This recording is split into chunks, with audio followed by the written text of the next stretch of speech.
Good morning, Sarah Winstead here, coach for Pro Physique, former bikini athlete. I don't even know if I need to say that anymore. I need to come up with a new intro. But we are on a morning walk. This is going to be a post-show update, reverse diet tips, post-show blues, navigation, recommendations, suggestions, things like that as well, and kind of the opening week's post-show. You know, right now I think we're a month post-show right now, and so that's awesome. And so I was like, you know what, when am I going to kick this off? Like, you know, how am I going to start this and stuff? I'm like, not in my car. But so right now we are on a walk, and so this is something that I've actually recently started as a mental challenge to myself and a mental reframe to myself. So usually during the depths of prep, you know, cardio could be every single morning, every single day, with no like actual rest days. Rarely, yes. Like I think I had like 6 days of cardio at my depths. And so I woke up today and I was like, you know, I could go over my cardio, my prescribed cardio, or I could do a reframe mentally and be like, you know what, let's make my cream of rice, and while it cools off in the fridge, let's go for a walk. You know, that's restorative to me. That's not like grind, you know, lose body fat, prep, rah. Like there's nothing wrong with doing morning cardio. Like if I had a gym that was, you know, 2 minutes away, or a cardio machine in my basement, I'd probably just do flat steps or, you know, cardio and just take it away from another day of the week. But it's about what works for you in this stage, especially post-show. But for me, mentally, the reframe has been really good so far. Of just like waking up, making my breakfast, and it's like, let's go enjoy a hot, humid walk. Sorry, hang on, I gotta navigate around a car. I don't wanna trip. Let's go for a nice morning walk to get some like refreshing steps, you know, bring some water with me, stay hydrated, but kind of just kick off the day without having to go to the gym. Okay. Not that I hate the gym, trust me, no. But, you know, post-show, during the opening weeks of your reverse diet, it can be like, oh, I don't want to go to the gym. You know me, double cardio, not my favorite thing to do ever in the world. But this is what I enjoy. Like I enjoy steps, I enjoy sunshine, I enjoy, you know, listening to audiobooks or podcasts, or just like I have a new like mountain vibe mix. We just got back from a spa weekend in the mountains in Blue Ridge, and so it's like nice, just like calming music to like ease into your day. Like again, I know that's not going to be forever, because if we do accomplish our goal of having a kid, like that will be my morning, but it doesn't mean we still can't have quiet times to ourselves. And so that's been one of my like mental goals for myself in the opening weeks post-show. And that's going to be one of my biggest tips that you guys are going to find out in this video when we do the sit down part, as far as like setting new goals immediately after your show. Some of them can be related to your feedback, as far as like growing these density, things like that as well, to fit the bikini division or whatever division that you're in. But then also setting goals that don't have anything to do with prep or competing, that have stuff to do with like life, like this. This is a goal of mine, going on more restorative walks for myself, enjoying that time. Where am I? Okay, almost there. And just waking up and feeling fucking normal. Like we're gonna go over that too.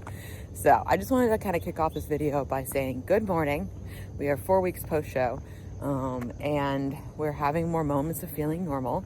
Had a great spa weekend with Daniel, had a great untracked meal with Daniel, great date night. And it was more so for me about proving to myself that this is normal. This is actually like what normal life is. You have date nights, you know, you are social, you're feeling normal while you're doing those things, and not thinking about, oh God, you know, I gotta go get my cardio done tomorrow morning, and I've got to do, you know, like, yes, that's still in the back of my mind. I'm still thinking about it. Like I said, I'm still taking the habits that bodybuilding has taught me through the reverse and through the rest of my life. But there's a difference with that, you know? And so, yeah, I think I'll close out this opening clip here But it's a beautiful morning here. We are moving in 2 weeks, so another great non-prep goal, life goal to set post-show. Don't recommend it entirely for everybody, but you know what? It was fate, and the world was telling us that we needed to have a change, and that's what we're doing. So, all right, I'm gonna finish up my water, get back, eat some breakfast, and then get on with my day. But I will give you guys an update on things like food, training, mental, and then obviously dive into all of the tips and stuff like that too.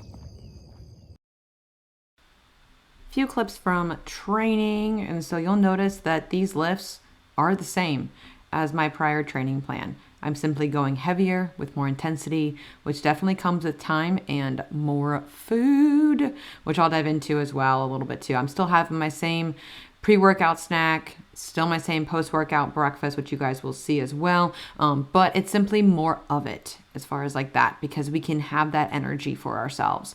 And so I want the 50s back, but I was like, this is awesome to hit a PR on 22.5s for lateral raises.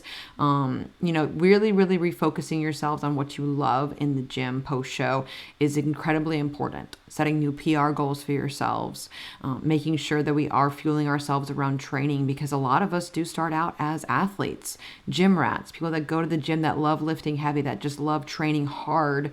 And we know in the depths of prep, when we're stage lean, it's not our most, fun or best workouts. And so getting back to who you are in the gym with training intensity, ramping that back up again, because a lot, back-to-back shows, peak weeks, we know that intensity was also not as much there because we simply didn't want that inflammation on show day. And also, we're depleted, we're tired, we're exhausted, we're hungry all the time.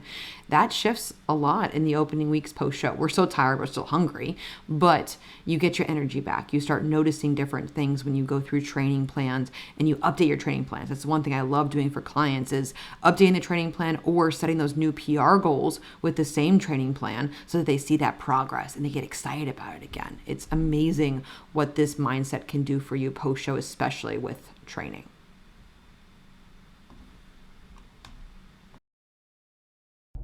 Good morning again.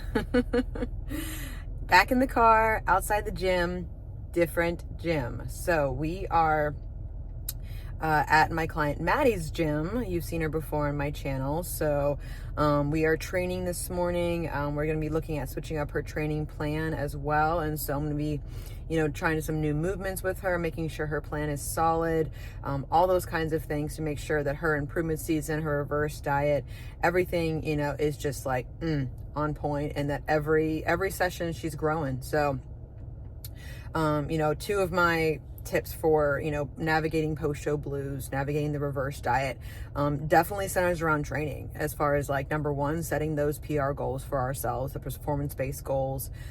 Everything like that is super important. And I love sending my clients a new training plan post-show to get them excited again about training in the gym with their strength returning, giving them, helping them craft some new PR goals for their main lifts, areas in which they want to grow in if they're going to compete again based upon their feedback.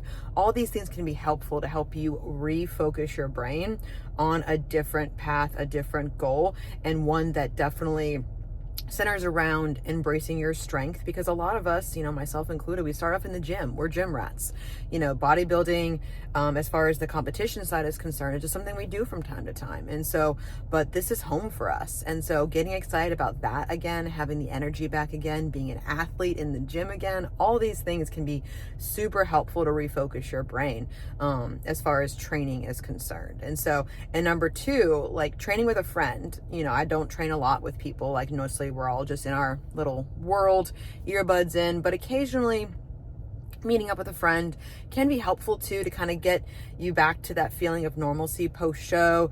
Obviously, yes, we're going to talk about prep stuff, we're going to talk about competing, everything like that, but it's not like the forefront of our minds. And I remember the last time I was here, and that was a double cardio day, I think.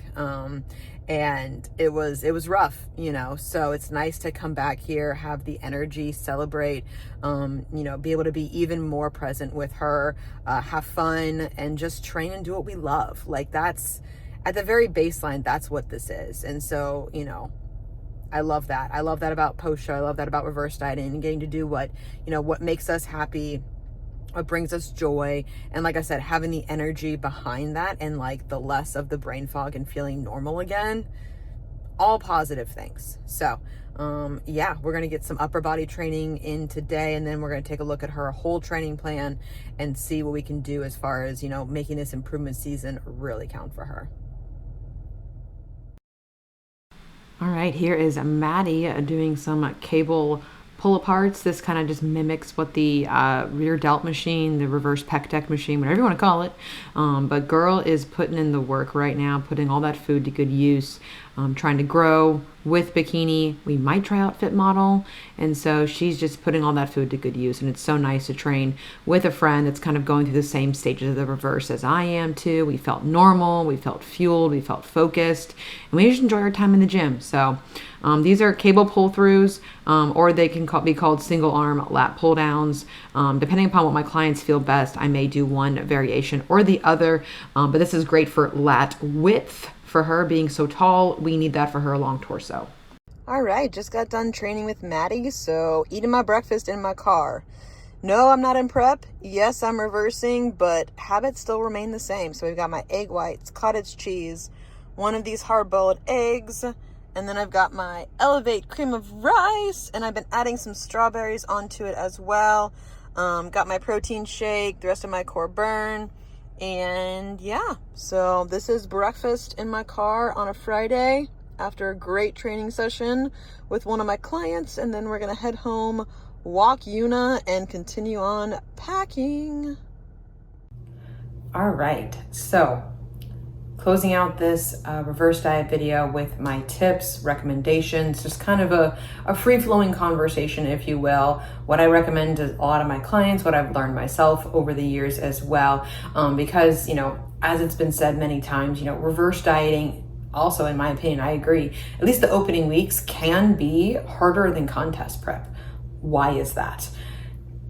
You feel lost. The carrot in front of you is of that show looming, that date, that grind, that just like blinders on mentality is gone. It can be kind of similar to like a wedding. A lot of planning, a lot of preparation, a lot of effort goes into that one day, and it's a glorious day. Show day, wedding day, whatever those kinds of opportunities for you are there. Like it's a beautiful, beautiful day. But then what's afterwards? What happens next? Post-wedding blues, post-show blues, like those things can really exist. And, I try to prepare my clients as best I can by having conversations before show day, before peak week, helping them craft a post-show plan. Like that's my biggest thing. You had to plan all of prep. Why is post-show any different? It shouldn't be different as far as like you just shift the plan. The plan is no longer to get absolutely shredded and destroy yourself every single day, trying to make it to show day and stuff like that as well. It's time for new plans, new goals, new opportunities as well, both inside the sport and outside the sport. And so that is like the biggest piece of advice I can give people, because again, you feel a little bit lost. You feel a little bit like, what do I do now? Establish a plan. Even if it is like post shows, like, hey, I'm one and done, or I'm done with my seasons, or done with my career as I was, and stuff like that as well. Or if you're going to be, competing again and next year, the year after, and putting the efforts towards an improvement season, a plan can still be beneficial for you. And so I'll kind of talk to that a little bit too. Like if you're going to be competing again, obviously get your feedback at the last show. Record it on your phone. One of my 10 big tips for show day is record your video feedback as a voice memo and text it to your coach. That way, there's no like telephone being played. That way you guys have the feedback and you can immediately get to work on that next goal, on that next plan for yourself of implementing your competitors' feedback. Whether that's, most times, especially for bikini nowadays, it's going to be more density. I think even Fit Model, they have a fantastic basis of muscle. This could be someone's feedback for Fit Model as well, if they're newer to lifting and maybe this is their first season, first shows ever competing in Fit Model. Like feedback of density, never bad feedback, never bad feedback. This is bodybuilding. It's a sport of improvements, as I've always said. And so I love that feedback, honestly, because it gets people excited to build, excited to grow. Because if you're like me, at the end of contest prep, you feel small, tiny but mighty. You do the best you can, like, have the flexes and have the pumps and stuff like that. But at a certain point, you're just like, man, grass isn't always greener on the other side. It's like, when you're deep into your improvement season, starting to feel a little bit uncomfortable, it can happen to where you just feel like, oh, I'm uncomfortable. I wish I was leaner. I wish I was in prep mode. And then in prep mode, you're just like, oh man, I feel small. I wish I was, my improvement season body where I was like full and round and dense AF and stuff like that. You're still dense AF, like when you're on stage. Trust me, girls are so impressive, but the grass is not always greener. So having a plan as competitors, if you're going to be competing again, first thing, implementing judges' feedback, discussing that feedback with your coach, and making a plan towards that goal, towards that feedback. Some people could be switching divisions from bikini to fit model to bikini. I've trained girls from bikini to figure, bikini to wellness, all those kinds of things as well. Division transitions, very common as well, to just kind of grow into the next one or see where you kind of fit in a newer one if you've never tried it before. So along with that, one of my biggest tips as well with, crafting competitor feedback and implementing a new plan is new training plans. I love shifting that around in the opening weeks of the reverse. It lights that fire to train again as an athlete in the gym, because that's where we start. And so that's like one of the biggest things I love writing for my clients. That's why you saw me training with Maddie, as far as like, we're post-show, we got together, we implemented a couple of things before we met, and then I wanted to see her form when we met, and then, we transitioned over and made even more adjustments to her training plan to optimize it. Because again, it's about finding the exercises that work for you and that you feel the best, that you can progress in the best, and that you, again, can make the most amount of density and growth in. And that's not always the same exercises for everybody. I write custom training plans. I encourage my clients to film themselves. I'll film myself for demonstrations. I think that is where the majority of bodybuilding is done, is training intensity, making the face, lifting hard, lifting heavy, recovering optimally as well, because we know that goes down the drain in contest prep too.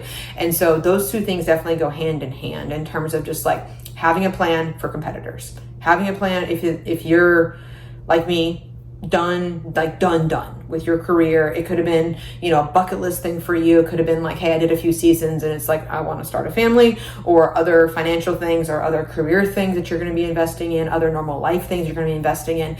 Then yes, I think it's still important to get the feedback. I think it's important to, just in case you ever want to come back again, but it's more so about making those goals. I still like writing new training plans for my clients, regardless if we're coming out of a prep phase, but getting them excited about, again, being an athlete in the gym again, and getting excited about different goals, as competitors and as people that are transitioning out of competing.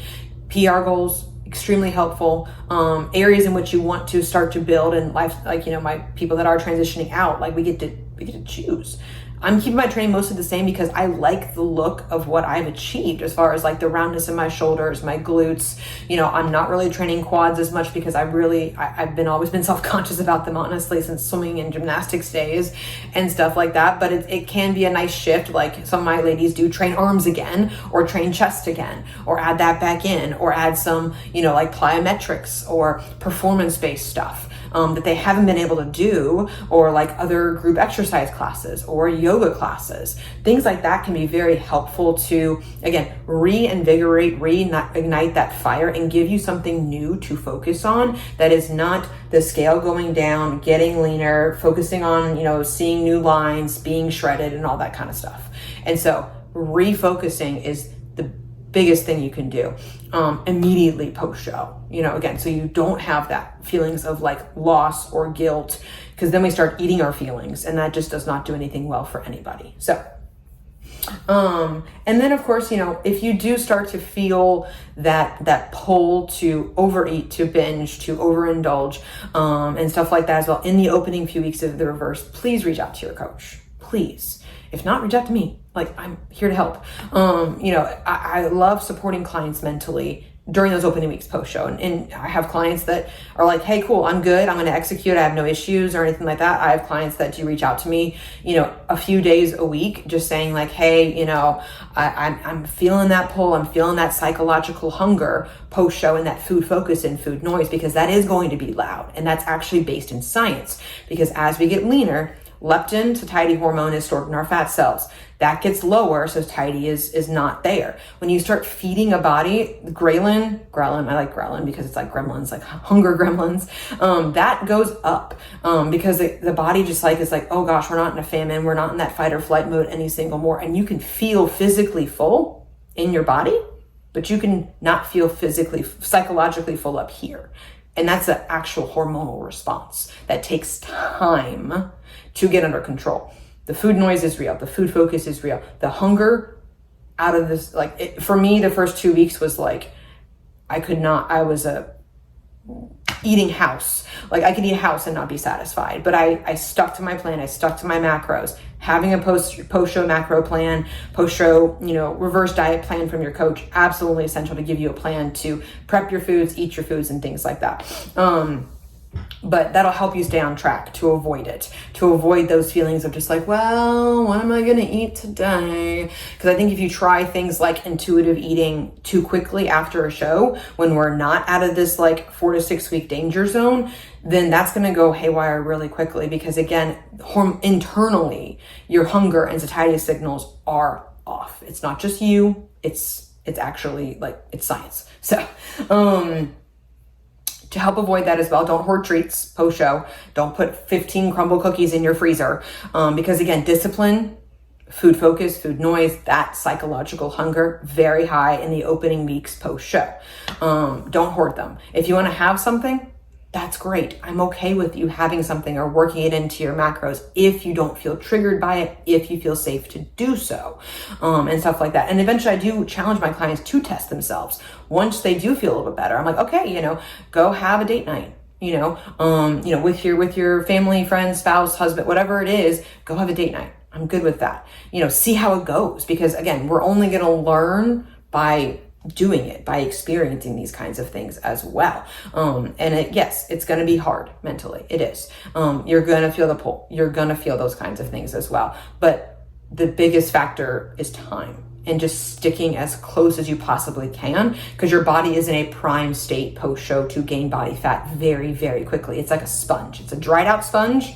And then if we do throw a lot of food at it in a short period of time, not only are we going to be extremely uncomfortable, digestion-wise, bloating-wise, foods we haven't had in months and stuff like that as well, feeling that bottomless pit nature, but we can, I've coached it. I've seen girls do it. Girls have come to me and being like, hey, I'm 2 weeks post-show, I'm up 15 pounds. What do I do? And so we do our best to rein that in as much as we possibly can, but it can happen. And I think that may be due to the fact of the coaches ghosting them, or it could be the fact that they may have not have been as mentally prepared to handle it. And again, it happens to the best of people. We've all had reverse diets that have not gone as planned and stuff like that.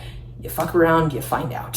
So, but like I said, don't hoard the treats. Don't put yourself in a compromising position, knowingly or unknowingly when it comes to your reverse diet in the opening couple of weeks. Because again, that discipline, it's a whole lot harder when you don't have that looming carrot in front of you. Initial adjustments that your coaches may make, because I do like raising up my food for my clients, establishing the diet break post-show. If we're done, then it's like their refeed numbers or whatever their numbers were like Thursday or Friday before their show. Those are their first week of numbers, and it's decently high food. It's not the highest it's going to be, but it's higher than if we started them with their depletion macros, which I don't do. And so initial adjustments, I always recommend fiber, fruits, vegetables, water.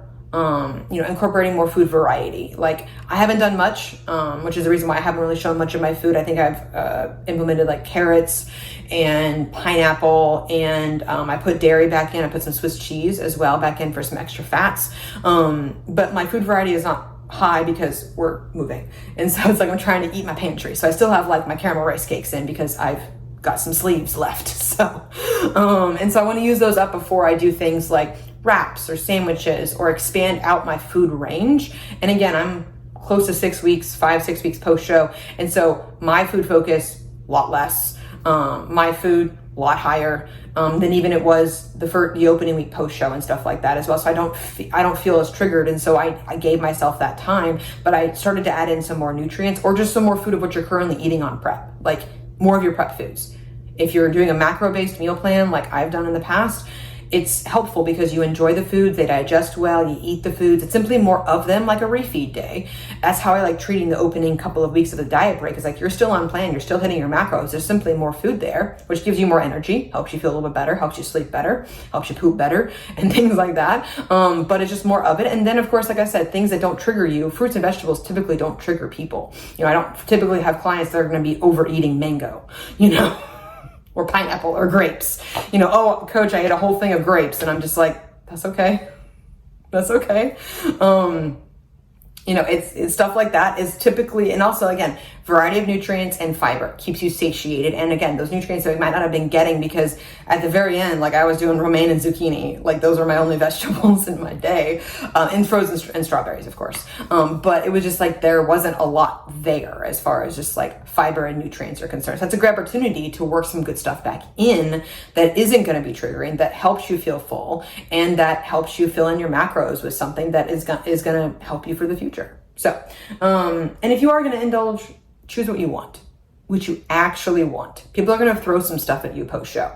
Your parents, your friends, family, whatever, people in your life are going to be like, oh, you're done, right? It's like, here's a plate of donuts, or here's, like 3 burgers and some fries that we didn't eat or whatever, whole pizza, here you go. Congratulations and stuff like that as well. And so it's like, they mean well, but I would say, letting your family and friends know, being open with them about the fact that yes, the first few weeks post show, I'm still going to be on my plan because I want to get myself feeling normal again. Like that's the biggest thing, and the biggest like relief point for my clients is like, oh, I actually know what normal feels like again. Like I didn't know that the first couple of weeks. I know it now. And I'm just like, this is lovely. I'm warm. Like you can see, I'm actually warm right now. This is wild shit. And then,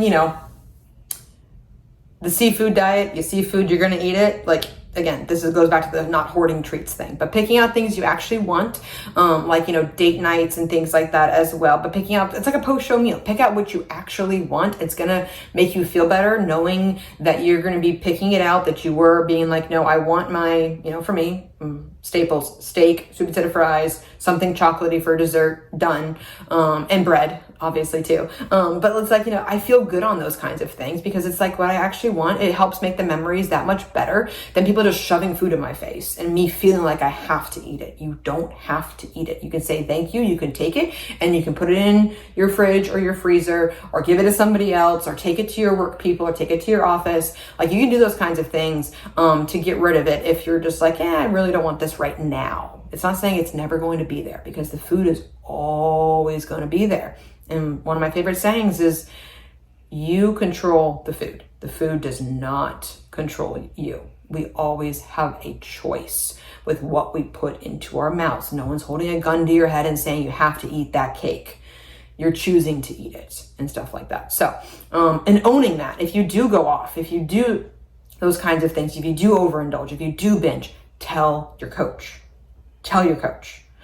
Because we have strategies. We can help you with this physically, mentally. We've been there. We can do it. Do not ghost your coach post show. And if your coach ghosts you, email me, sarah@prophysique.com. I'll help you. Because that's unacceptable for me, in my opinion. Like your coach should offer to stay with you post show to get you out of this danger zone, which like I said, 4 to 6 weeks, you tend to feel a whole lot better. It's amazing, honestly, for me. It was more like, it was almost a flip of a switch. For the move helped, trust me, new goals, new life goals, beyond competing. But it was also like, it was a gradual thing that I started feeling better. And then all of a sudden I was just like, I stopped thinking about it. I woke up one morning, I was like, I feel good. And so, again, that was like a week and a half ago that I started feeling that way. And so I'm like, this is nice. This is very nice. And so I encourage you guys, if you are in that sensitive time, keep going. Time is one of the biggest factors for post show. More distance from it. So, Adding back in foods, like I mentioned, I added back in dairy. If you took out gluten or anything like that, anything that you add back in that you haven't had in a while, I normally suggest taking maybe a digestive enzyme with that food to make sure, because again, I hadn't had actual dairy. Yes, I've had cottage cheese. It was like 50 grams, but I hadn't had actual cheese or those kinds of things in a hot minute. And so like, we're talking months. And so your gut may not be used to processing that. It may actually not have the enzymes anymore to process it. If it doesn't need it, it's not going to make the enzymes. So enzymes can be helpful for the first couple of times you do it to help things flow through, to help with things like bloating and stuff like that. And it can also be helpful to kind of reinvigorate that gut a little bit. Again, I'm not saying you have to take them for the rest of your life, but I would say the first like 2 to 3 times, maybe you have a date night or a meal out, an untracked meal, or something new that you do add back into your day that might be a little bit just like wonky as far as like maybe dairy, gluten, those kinds of offenders, or just more processed foods. I suggest taking an enzyme. Like again, you don't have to rely on it the rest of the time, and maybe the first couple of times it can help. You know, on the same message as far as like bloating is concerned, that was something that I had to mentally get through, as far as like there is a difference between feelings of bloat, feelings of stomach uncomfortable distension of the stomach, which normally means an allergy of some kind, or an actual feeling of fullness, physical fullness, because in prep, we know that's not typically around a bunch. You know, we are feeling things like hunger 24/7, bottomless pit. You know, we don't really feel full. And that can be a new feeling for us, as far as like, you can actually, like a lot of my clients and myself included, I've done this before. Like I thought I was bloated when I actually felt full. And stuff like that. It can be very uncomfortable sometimes when you actually feel full after a meal and you're used to your stomach being like, you know, ab veins and striations and shit, even after you just ate something, and you're like, oh, I ate something and my stomach's a little bit like bigger and stuff. Like there's food in there. Yay, we have food. And so that can be a little bit of a mind fuck, I will say. And it takes you kind of sitting with it and being like, well, I just ate something 10 minutes ago. I'm full. You know, I'm not bloated. Bloating normally sticks around longer.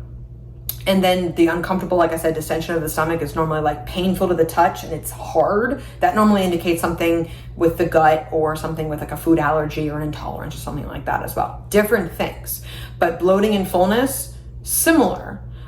But it can be confusing post-show. So working through that, sitting with it, and then, you know, you can still implement things like digestion walks to help you with those kinds of things as well, if you're a little bit worried about it. But again, we want to feel that fullness again. You know, we want to sit with it, because the goal again is not to walk around with ab veins and striations all damn day and stay stage lean. The goal is different now.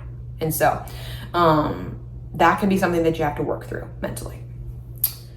Like I said, new goals, PRs in the gym, other goals outside of the gym, outside of bodybuilding in general, like spending more time with your friends and family, you know, being a normal human again around your friends and family, having more energy around your friends and family, not having constant prep brain where you constantly forget things. That's a wonderful goal. You know, you can't have like work goals. We're having moving goals for ourselves, you know, relationship goals with food. That can be a great thing as well, not fearing foods. Because again, when you add foods back in, that's why I say initially, fruits and vegetables, same prep foods, because they're not as like, oh God, you know, I'm undoing my hard work, or they're not as like food fear focused. You know, that untracked meal, that can be a little bit of food fear. People can feel guilty about that. People can find that they just don't feel the best. But working on that, sitting with it, and understanding that food is fuel, food is also fun. That's okay.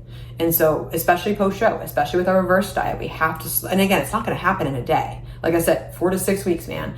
Working on that every single week, putting that in your check-ins, talking with your coach about it, I think it can be very helpful as far as like putting that as a goal for yourself to not fear foods.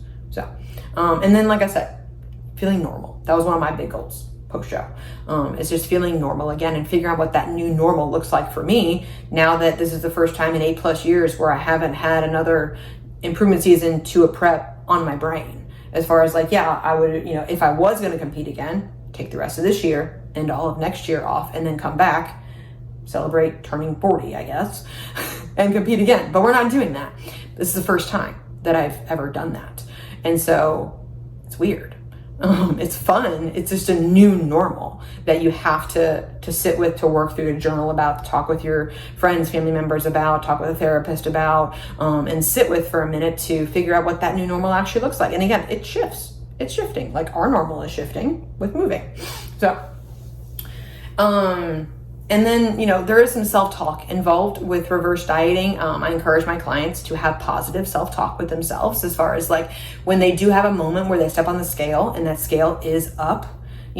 I have talked to my scale before. Like I literally have said during the reverse, I was like, looked at you. Number one, before I looked at my scale, I actually went in the mirror and I made like a flex and was just like, holy shit, you look strong. Muscles look full. We look great today. We feel great today. Before I stepped on the scale, I said that out loud. I was like, I look great. I feel great. I am great. I'm freaking strong. Positive affirmations, looking at them in the bathroom mirror, saying them out loud, very powerful first thing in the morning before you step on that scale. You can even talk to your scale. But you do not control my day. You will not ruin my day. Whatever number is here is a number. I'm not defined by it. I step on the scale, it affects me less. This takes time to get good at. And to find your rhythm and what works for you in terms of the relationship with the scale and positive self-talk. Because when you do have those days where you're like, oh, I feel soft, I feel bloated, I feel fat, or I'm not lean anymore, or anything like that as well. Like you're having a meh day. We're going to have those days. Trust me, I've had those days, But I like to catch that thought, challenge that thought, and ask myself this question, like, do you want to stay super lean with all the veins and ab striations and feel like fucking inflamed dog trash 24/7 with like not a bunch of food and all the cardio in the world? Do you want to feel that way? Yes or no? My answer, no. Fuck no. I'm done. Great. Change the thought. You want to feel better. You want to feel stronger. You want to feel more like yourself. You want to feel more normal. Whatever adjective you want to put in there. We can't have both. I cannot have ab veins and ab striations and be 2 pounds over stage weight and expect to get pregnant. I can't. Like it's not going to happen. I have to gain a little bit. Again, I'm 5'1". Maybe it'll happen when I'm 110. I'm 105 right now. Great. We're getting there, but we can't have both, because again, you think back, because again, if you get some distance from your show, then you're just like, oh, I feel great, but I'm not super lean anymore. Well, think about how you felt in the depths of prep. I can go back and look at my videos to have proof of how much dog trash I felt. And I'm just like, do you want to live your entire life that way? It's not fucking worth it. And you don't feel your best. You're not your most vibrant. You're not your normal self. And it's so restricted. It's so rigid. Even for me, OCD type A perfectionist over here saying, you got to have some flexibility. You can't stay stage lean. Can't. You can't. Not even the Olympians stay stage lean year round. They don't. So, but to balance it out with a body composition, especially if you're going to be, competing again, great, wonderful, put on the necessary muscle and body fat to achieve that body composition that you're comfortable with. Lean into that discomfort. If you're done, find that new body composition and new normal for yourself where you thrive in the gym and thrive outside the gym. That's the goal. When you get there, great, stay there, maintain, gaintain, recomp a little bit, enjoy that. Like, honestly, I'm looking forward to that. And it's just like that kind of stuff. Like, I probably wouldn't have said it 5 weeks ago of saying that's going to be super exciting. I was still a little bit scared, of seeing the scale go up a little bit and stuff like that. So, and I know I'm probably going to get the question. I know this is going very, very long, but I just looked at the time. I was like, holy shit. Okay. I'm almost done with my notes. Yes. So, shit. What was I saying? It was something important. Shit.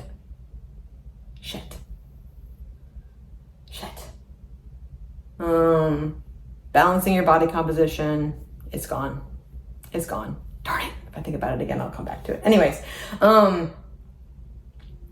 giving yourself the grace that you need. Being kind to yourself. Okay. And that includes both like how we talk to ourselves and how we feed ourselves as well. You know, that includes, you know, overeating, over consumption and binging and things like that as well. Be kind to yourself. Your body has been through a lot in the show. We have to be kind to it in the opening week's post show. I remembered what I was going to say. Yes. All right. How much weight gain? Everyone asks, how much weight gain do you gain post show, reverse diet, maintain? How much? You know, I'm like, I like percentages, 10, 15, 20%, not pounds. It depends upon where you thrive the best. Some of my clients can maintain leaner. Some of my clients want more flexibility, want more freedom, want more untracked meals, want to eat intuitively and kind of go off and fly free. And I'm good with that as well, because again, what can you stick with sustainably? Not stage lean, but what can you stick with post show and into your improvement season and stuff like that as well. And so 10, 15, 20%. I've done all three. I've done the 20%. You know, I was 130 plus pounds before I started my prep. So yes, that was a tough prep to lose a lot of body fat and a lot of weight. But I'm okay with it because of the choices that I made, the flexibility that it gave me. And I was on point my entire improvement season. It's kind of what my body needed to put on the density. My glutes were bigger, they were fuller, they were rounder and stuff like that as well. So everyone's different. I definitely like bare minimum 10% to at least feel okay and feel normal and have optimal internal health and vibrancy and not have those feelings of being like, oh, I need to be closer or anything like that. And so again, you know, because 10% on me, 103 pounds on stage is 10 pounds. 10% on one of my clients that's 120 pounds on stage is 12 pounds. You know, it could be more than that. It could be 15. It could be 18. I don't like putting an exact number on it. I'm more so like looking at the athlete themselves and figuring out, okay, where are our calories? Where's our cardio? Where are you thriving in the gym? Where are you hitting PRs? Where are you seeing the density happen? Mind muscle connection, food focus is nil. And hunger is managed. You still have some hunger in improvement season. That's fine. But it's not like you're counting the minutes. You know, where do we find our sweet spot? And that's where I encourage my athletes to sit and continue to build during their improvement season. So glad I remembered it. Honestly, that's all my notes. Yes. Yeah, so I hope you guys enjoyed this reverse diet post-show blues talk. But just to wrap things up, biggest things, refocus on new goals, both in the gym, in bodybuilding, and especially outside of bodybuilding. Give yourself the time that you need to get there because it will get better. It will get better. Every single week it gets a little bit better. And then all of a sudden you're just like, oh, I'm normal. So those are my top two for sure. And then giving yourself the grace, being patient with yourself and being kind to yourself. So I'm gonna wrap up everything here. Next video you're gonna see is actually a moving vlog. So lifestyle stuff, yay. But then I'm gonna dive back into things like, you know, show day tips, how, you know, training stuff, you know, glute growth, because everyone asked me how I grew my glutes and stuff like that as well, how you grow your shoulders, like more improvement season style stuff. And then once I do have more food variety, once we get through the move, I'll definitely do another full day of eating for you guys too, to showcase how I've switched out my foods, what I've implemented, you know, and stuff like that as well. So thank you guys so much for watching. I appreciate every single one of you and all the support. If you have questions, comment below. You have questions or want to work with me, the link to join me as a client is always in my bio. So thanks so much, guys, and I'll catch you guys in the next video.